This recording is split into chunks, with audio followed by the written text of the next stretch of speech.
ओम रं बृहस्पते नमः, ओम रं बृहस्पते नमः, ओम रं बृहस्पते नमः, ओम रं बृहस्पते नमः, ओम रं बृहस्पते नमः, ओम रं बृहस्पते नमः, ओम रं बृहस्पते नमः, ओम रं बृहस्पते नमः, ओम रं बृहस्पते नमः, ओम रं बृहस्पते नमः, ओम रं बृहस्पते नमः।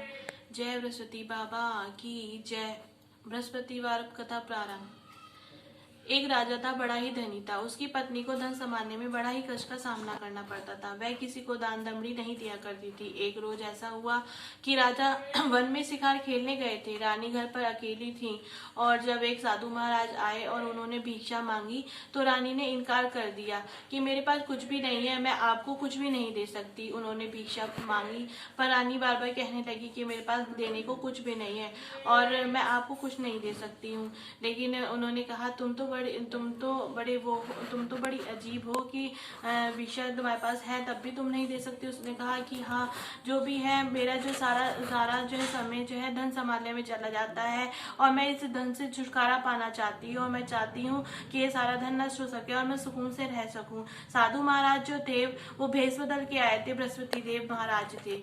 तो उन्होंने साधु महाराज ने कहा कि यदि तुम ऐसा चाहती हो, तुम ऐसा क्यों चाहती हो, तुम ऐसा करो, इस धन को कुएं तलाक बवाड़ी करने के विवाह में लगाओ, यश कमाओ, तुम्हें यश की प्राप्ति होगी। इससे तुम्हारा धन भी क्या नाम है वो हो जाएगा और तुम सुकून से रह सकोगी। पर उसने ऐसा नहीं किया।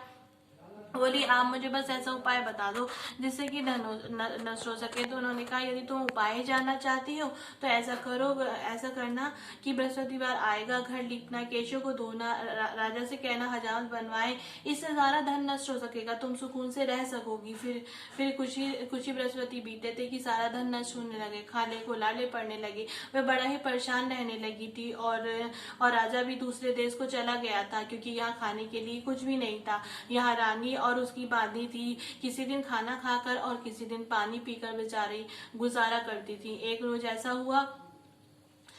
ऐसा हुआ कि उसने बांदी से कहा, बांदी कुछ दूरी पे मेरी बहन रहती है, जाकर 5 सेर बेजर के ले आओ। वे 5 सेर बेजर के लेने के लिए उसकी बहन के यहाँ चली गई। जब वह चली गई उसकी बहन से बार बार कहने लगी पर बहन ने कोई उत्तर ही नहीं दिया। वो बार बार कहती रही पर बहन ने कोई उत्तर नहीं देने पर वह बेचारी बड़े निराश मन से अपने घर पर रानी के पास में आ गई और रानी से कहने लगी कि रानी, तुम्हारी बहन ने तो कोई उत्तर ही नहीं दिया, वह तो बड़ी है, उसने मुझे कुछ उत्तर ही नहीं दिया। तो उसने कहा कोई बात नहीं है, जब बुरे दिन आते हैं तो कोई साथ नहीं देता, विपत्ति के समय ही अच्छे बुरे का पता चलता है। तुम बिल्कुल भी परेशान मत हो, सब ठीक हो जाएगा। इतनी कहने की देर थी, थोड़ी देर में उसकी बहन आ गई। कहने लगी, कहो बहन क्या बात है, तुम इतनी परेशान क्यों हो और ऐसे क्यों परेशान सी हो रही हो। उसने कहा कि जब तुम्हारे पास बांधी गई थी तो तुमने कुछ उत्तर ही नहीं दिया था और तुमने कुछ भी बात ही नहीं की। तो उसने कहा मैं जो हूँ, आज बृहस्पतिवार है, मैं कथा कर रही थी, उसमें ना बोलते हैं, ना सुनते हैं, ना कहते हैं, इसलिए मैं कुछ नहीं बोली। बहन आप बताओ कि क्या बात है। उसने कहा कि हमारे घर में अनाज नहीं है।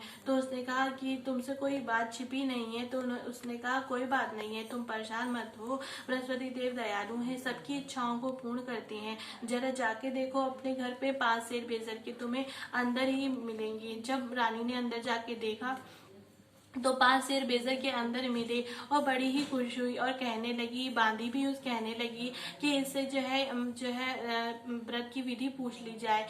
और हम तो उसने अपनी बहन से कहा हम तो रोजाना ही व्रत करती हैं, किसी दिन खाना खा के और किसी दिन पानी से गुजारा करती हैं। यदि तुम व्रत की विधि हमें बता दोगी तो बड़ी कृपा होगी। इसके बदले यदि बता दोगी तो बड़ी कृपा होगी। और तो तुम बताओ किस तरह से ये व्रत रखा जाता है।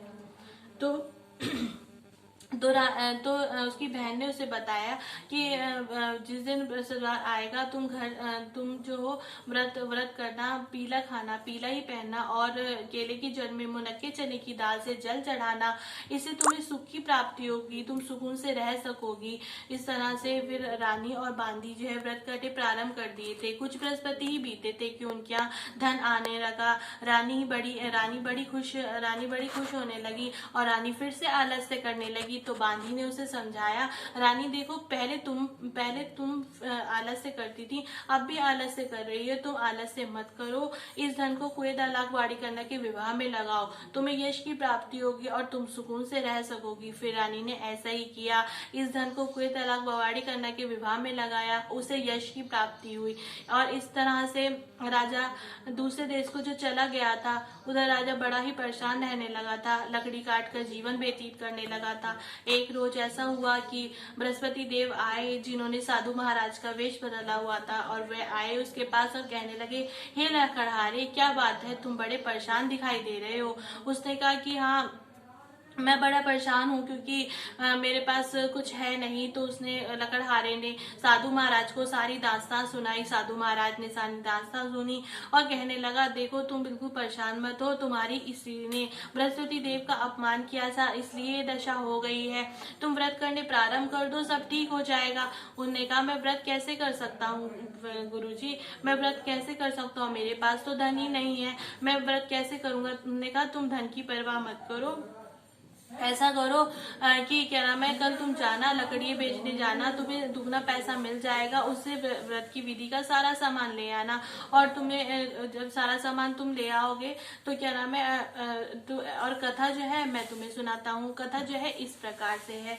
एक जो है ब्राह्मण था, बड़ा ही दरिद्र था, बड़ा ही परेशान रहता था, क्योंकि उसके पास धन ही नहीं था और बड़ा ही गरीब था। और उसकी पत्नी जो है सुबह उठती थी, पहले खाना खाती थी, बाद में ही भगवान को याद करती थी। वह बड़ा ही परेशान रहता था। वह बार बार अपनी पत्नी को समझाता था कि पहले पूजा पाठ करो, उसके बाद ही भगवान का, पहले पूजा पाठ करो, उसके बाद ही खाना खाओ, लेकिन वह मानती नहीं थी। वह अपने ही हिसाब से चलती। वह पहले उठती थी, पहले खाना खाती थी, बाद में ही दूसरा काम करती थी। ब्राह्मण बार बार उसे समझाता था, पर वह नहीं मानती थी। फिर कुछ टाइम बाद उनके यहाँ एक सुंदर पुत्री का जन्म हुआ, और जैसे जैसे वो लड़की बड़ी होने लगी, वह जो है वह विष्णु भक्त थी। वह विष्णु जी की, बृहस्पति देव की जी की आराधना किया करती थी, और जो है और वह इस बात को देख के बड़ा खुश रहता था ब्राह्मण।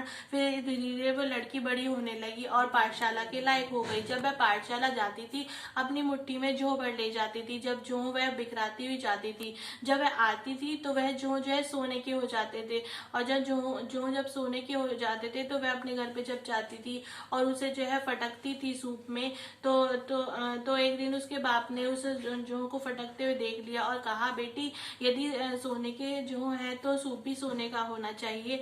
ऐसा उसने कहा। तो उसके मन में, लड़की के मन में आया। उसने विष्णु भगवान जी से आराधना की, वैसे बोला रात मन में कि मेरे पास सोने का सूप भी होना चाहिए। जब बृहस्पतिवार आया, फिर वह पाठशाला गई और जौ को बिखराती चली गई। तो आते समय देखा तो सोने का सूप मिला, और जो सोने के मिले। फिर जब जौ को लेके जब वह घर गई और सोने को सूप को लेके गई, फिर वह उस सोने के सूप में जो है जौ को फटक रही थी।